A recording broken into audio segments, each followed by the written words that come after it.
Okay, let's get started, people. It's 6:04. So, intro to futures. Thanks for coming here on a Tuesday night. This is my first webinar, and this is primarily a lot of people are switching from Forex to futures. I know a lot of things are happening in the US with regulations and such. I wanted to go over a lot of basics, but then also some things maybe you didn't know before. So let's get started. So, intro to futures by Tiny Trades. A little bit about me at first. I've been trading for almost 4 years. In June will be 4 years, and I've been full-time for almost 2 years. But before that, in another life, I was a biomedical engineer. Used to do rat surgery, did clinical research in emergency departments and hospitals, um, along with other type of research like cell culture. And long story short, in 2020, New York, I am from New York City. New York City went under lockdown for only essential personnel in hospitals. So I turned to trading and haven't really looked back since. So let's get started. What are futures? Futures are derivative financial contracts.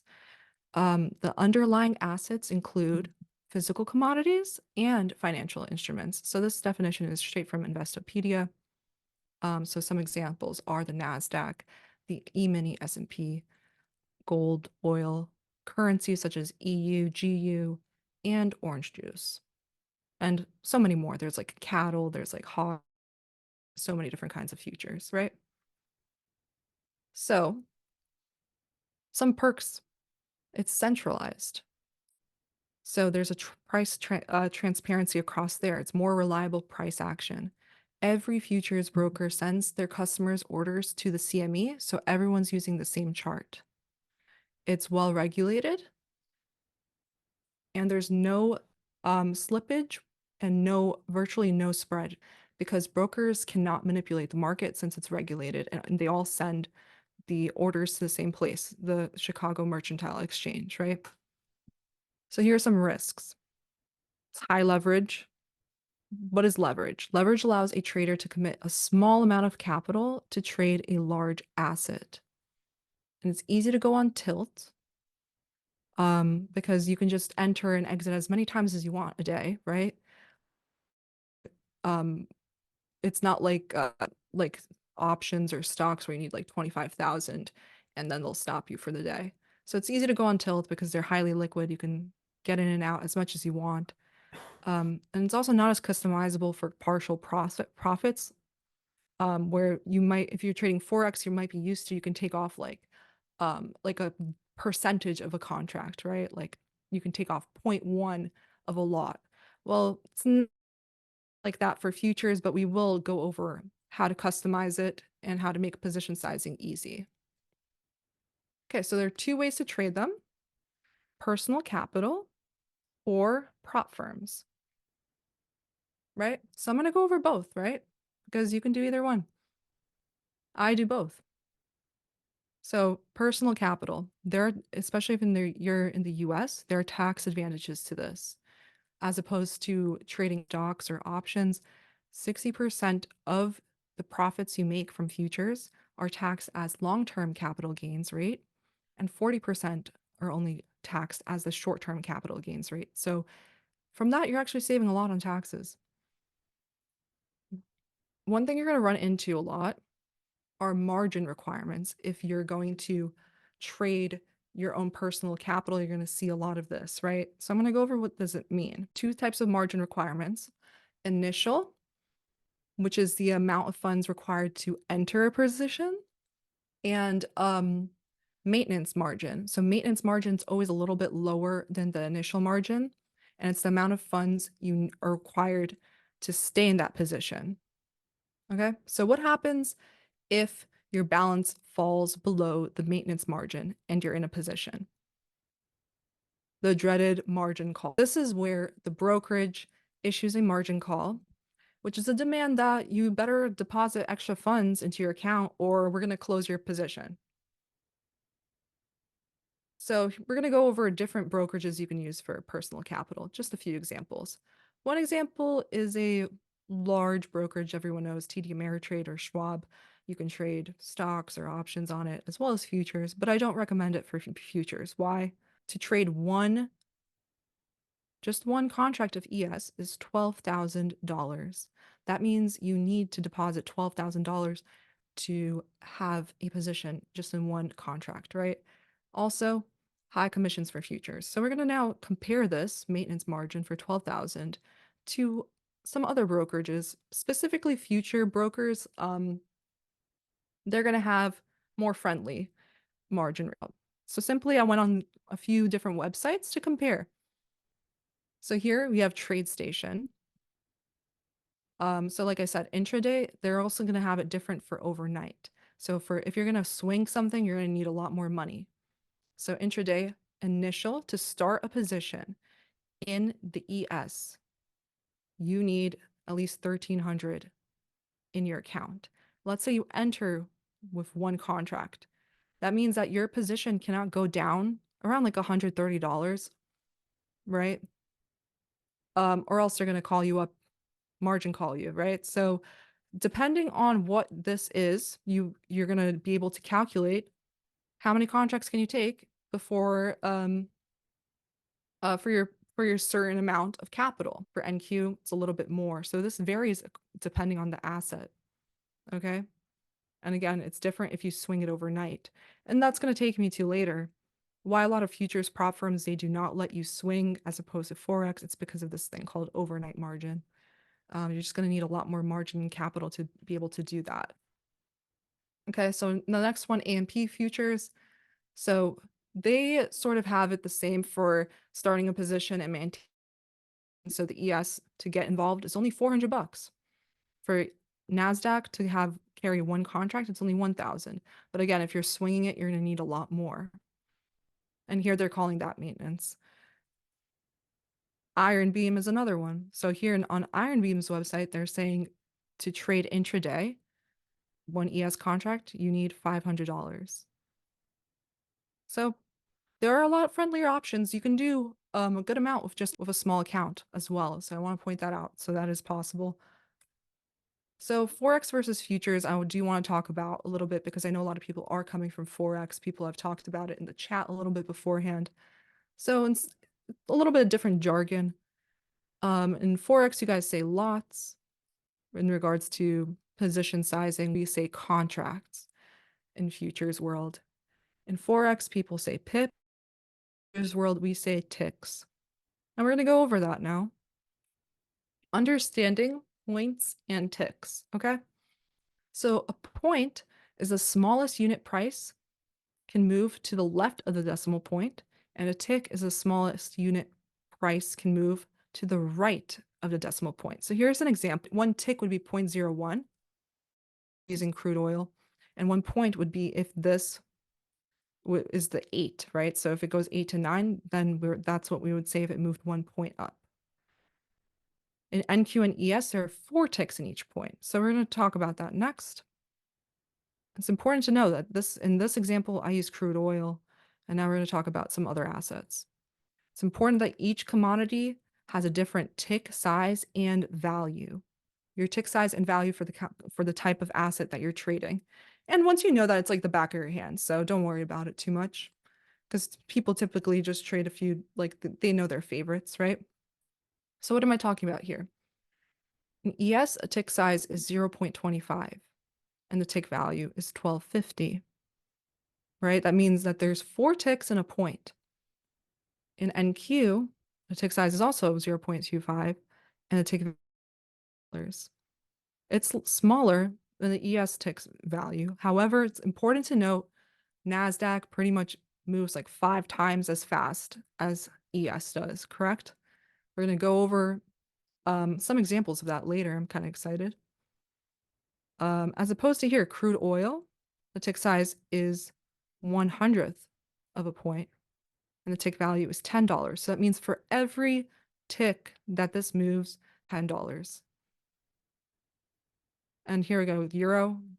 It's a much smaller tick size, obviously, because the euro moves in much smaller increments, and the tick value is 6.25.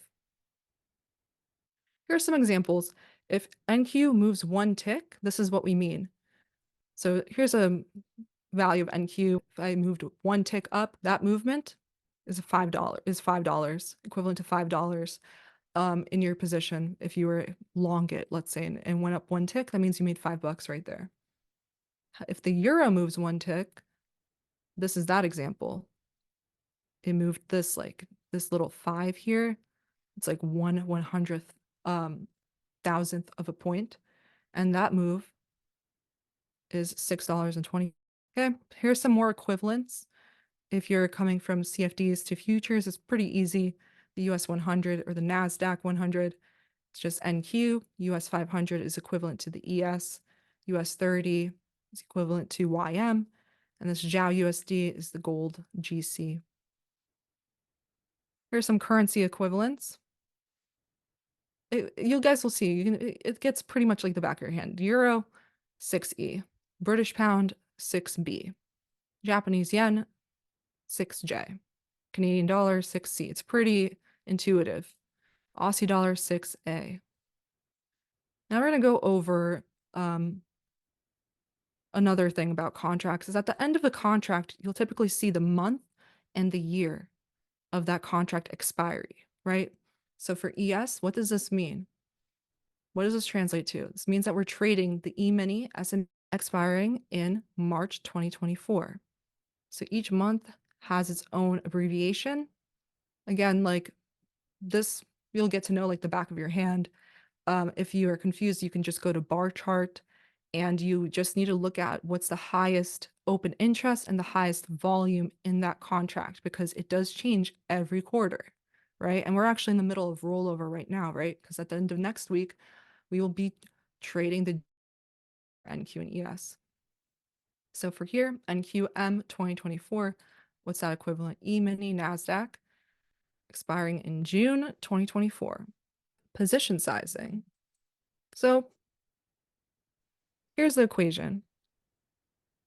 How many contracts are you going to take is equivalent to the amount of money you want to risk divided by the contract value per point or per tick, right? If you're using the euro or other currencies, and then you divide that by points of risk. So here's an example. If I want to risk $800 on a 20-point stop loss in NQ, how do I calculate how many contracts I should take? I take $800 at 20 because 1 point in NQ is $20, right? Because one tick of NQ, like we talked before, is $5. So typically in the indices, we convert that to points. And then here we divide that by 20-point stop loss. So that gets us to 2 contracts of NQ should be the amount that we're taking for that trade. Or 20 contracts of the micro NASDAQ. And I'm going to talk about that later, but it lets you, that is one option where it allows you to have more flexibility in taking partials and like in the way that Forex firms let you. So it gives you more flexibility for micros where one NQ is equal to 10 micro NQ. Here's another example using the euro.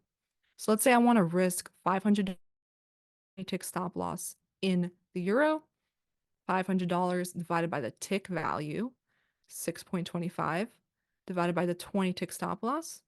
That takes us to 6 contracts of the euro that we should take for that position.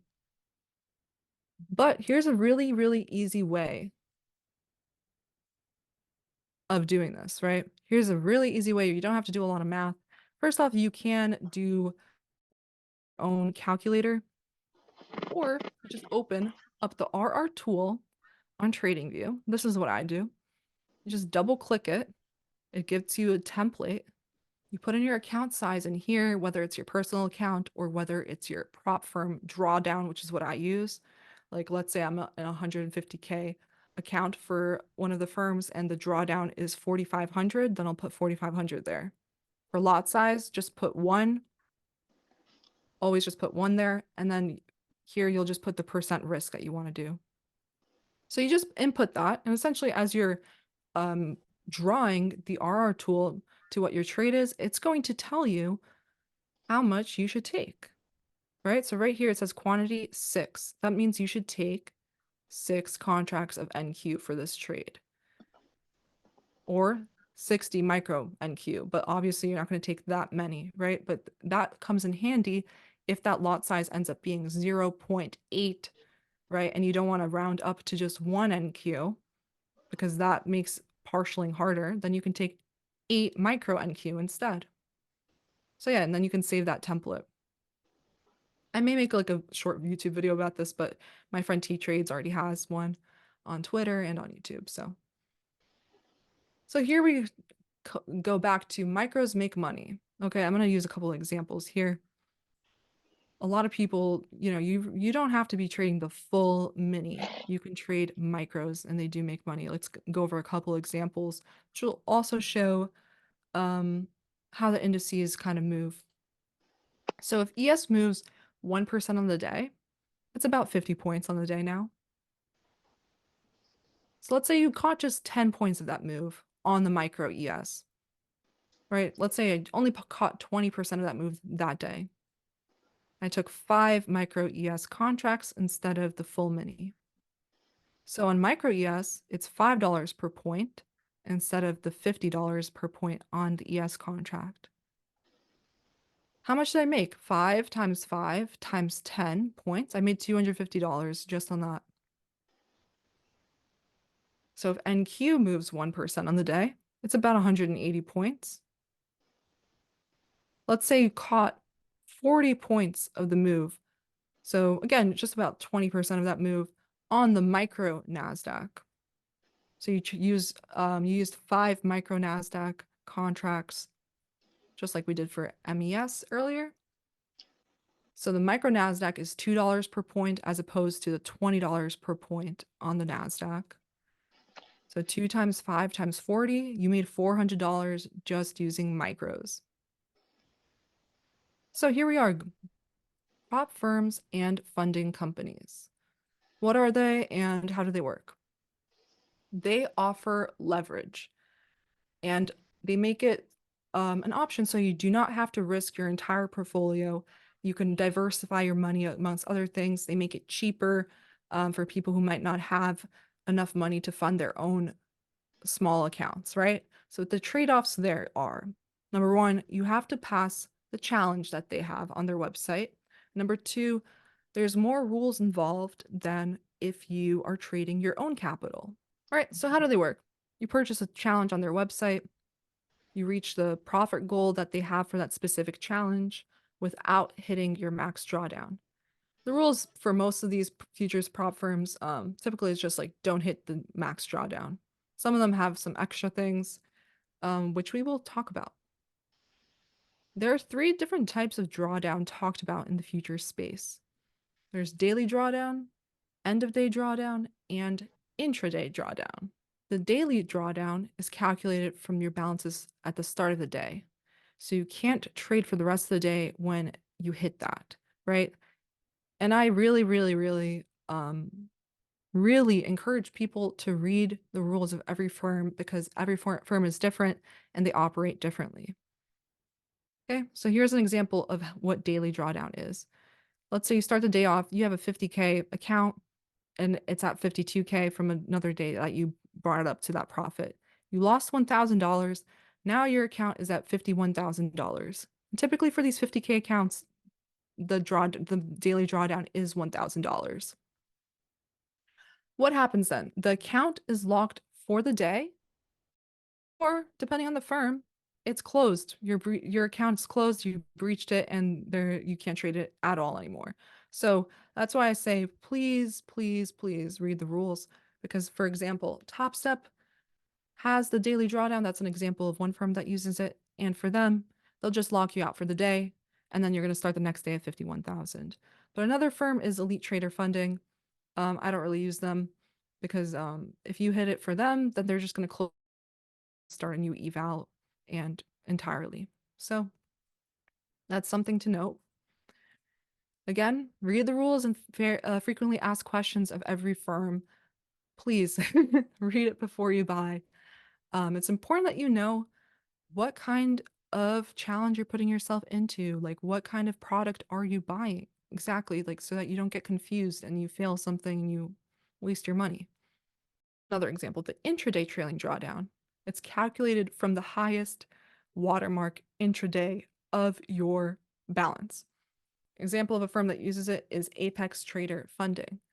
And I pulled this straight from their website. So here's an example. Your starting balance is 50,000. Your threshold will be 47,500. So they give you 2,500 of a drawdown. Let's say you make $500 and you close, the balance is now 50,500 and your threshold will be 48,000. So it trailed 500 behind, right? So it's no longer 47,500. Now you can't bring your account down to 48,000. Next, you enter a trade and you get up to 52,000, but you don't close a trade until your balance is at 51,000. Then your threshold will be at 49,000. Why? Because it trailed behind the highest value of 52,000. So that's something to be aware of if a firm says intraday trailing drawdown. That's what that means. So as you can see, the drawdown threshold liquidation is not based on when you close a trade. It's based on the highest balance of when you are in a trade. So it's important to keep in mind, especially if you're trailing trades, when you give a profit on the trail, you are still raising your threshold. So that's how that works. But again, with these, once you get over the 2,500, then it stops trailing. The last kind of drawdown is called end of day drawdown. It's calculated from your balance at the end of the day instead of intraday, as opposed to intraday. So let's say you got to 52,000, then it's just trailing from there. It's not, doesn't look at like what you were in the middle of the day. It's just at the end of the day. Types of drawdowns, they stop trailing after you hit the certain buffer, right? So for that, like, would be 2,600. So some examples are Top Step and My Funded Futures that use that. So Top Step uses both end of day drawdown and daily drawdown. My Funded Futures just uses end of day drawdown. How they work next. The funded stage, let's say you got to the profit target. Now they provide you capital and you get to your payout, and the profit split pretty much for the industry standard is 90-10 split. So you keep 90%, they keep 10%. But a lot of these firms have deals like, you keep 100% of the first 10,000 or 20,000. Again, depends on the firm, so make sure you read. The three firms I use are My Funded Futures. I think that they're the most similar to on the market. I use Apex Trader Funding. They have the cheaper upfront evals. Right now, I believe the current Apex sale is 71% off Apex evaluations. If you use code Tanya Trades, you have 3 days to pass. And then they also have $35 resets. And then the last one is Top Step. They are the longest in the business. So out of all of those, you guys have your choices, and obviously you can choose anything else. But yeah, for me personally, I've had the most success with My Funded Futures. I've taken 7,000 from them in February, and I like the way it's just been easier for me to get to payout with them.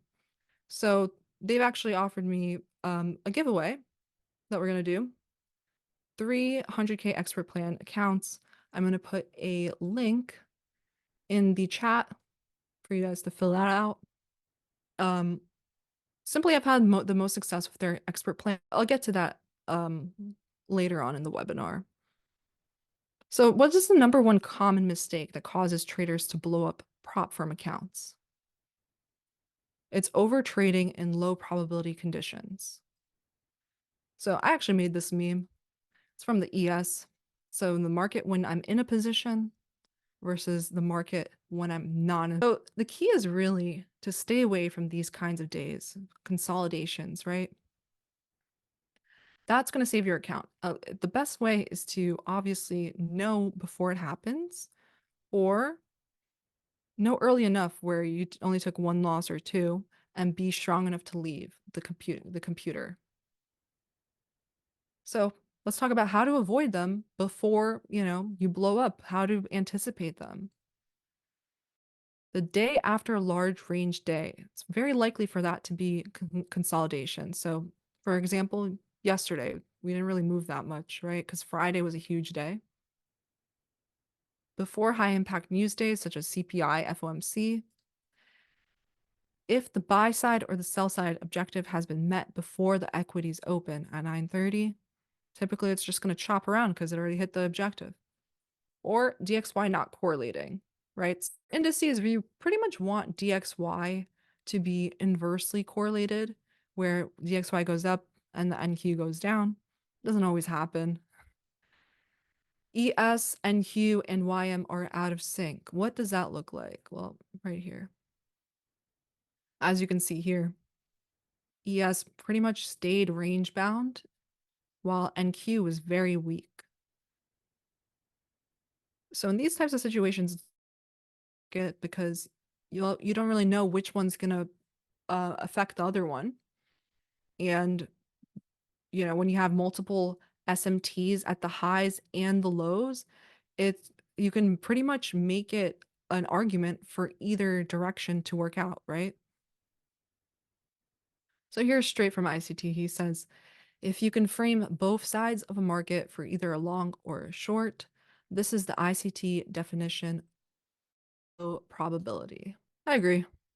Pretty much all the times where I say like, oh, I don't know, it's just like low probability. Either way can go. So pretty much neither way will be good, right? So you want to wait for when both sides are really obvious. You can't make a point for the other side of the trade. So I'm gonna give you guys maybe like uh 2 more minutes and then we're gonna do the giveaway drawing for the three 100K accounts for my funded futures. So all you got to do is click that form and just basically make an account and yeah, fill out the Google form. But in the meantime, I will talk about a little bit what I was expert accounts, right? I just had more success with them because it's just been had an easier time with the expert accounts. So they've been gracious enough to offer me 20% off for my community for their expert accounts using code Tanya Trades. They don't really do discounts on expert accounts, so that's cool. Um, but basically with the expert accounts, what is the difference? You're paying a little bit more, but it's way worth it. Why? Because there's no consistency rules. Typically with a lot of firms, they essentially say like you can't have your highest profit day more than like a certain percentage, like more than 30% of your balance or 40%. So with that, I do like that because I can essentially have a big day, right? And I don't have to worry. It's basically like trading my own account. And also, there's no minimum trading days to request a payout. They do it based on calendar days, 14 calendar days. So essentially, I treat them a little bit, I don't know what the psychology is, but like, because they're a little bit more expensive and then also more relaxed rules where I don't have to force a trade. Um, I've just traded better on them and been able to reach the payouts where it's like, okay, I can wait for the best setup, reach it, just like my own personal account, and then just wait. Kind of like Forex accounts, Forex firms, right? Because for Forex, it is calendar days, and then trade a different account in the meantime. So shout out for that. And then they also have starter accounts, which is cheaper and is more similar to um, other firms in the industry where they do have consistency rules, but it is a lower profit target. So it's easier to get funded. So they're doing 30% off. So I hope people are ready for the giveaway. Let's check it out. Let's do the giveaway drawing. So thanks for coming, you guys. I think I will be doing some more webinars in the future. You guys can leave a comment what you want to do. If you want to do like risk reward or risk management or strategy based ones, we can do that as well. But yeah, let's get started. Random number generator. Generate 46. Who's lucky winner? 46 is Steve. Congrats to Steve. Lucky winner 15. Congrats, Mert. And last one, 86. Congrats to Reggie. So yeah, we're going to be adding it to your account.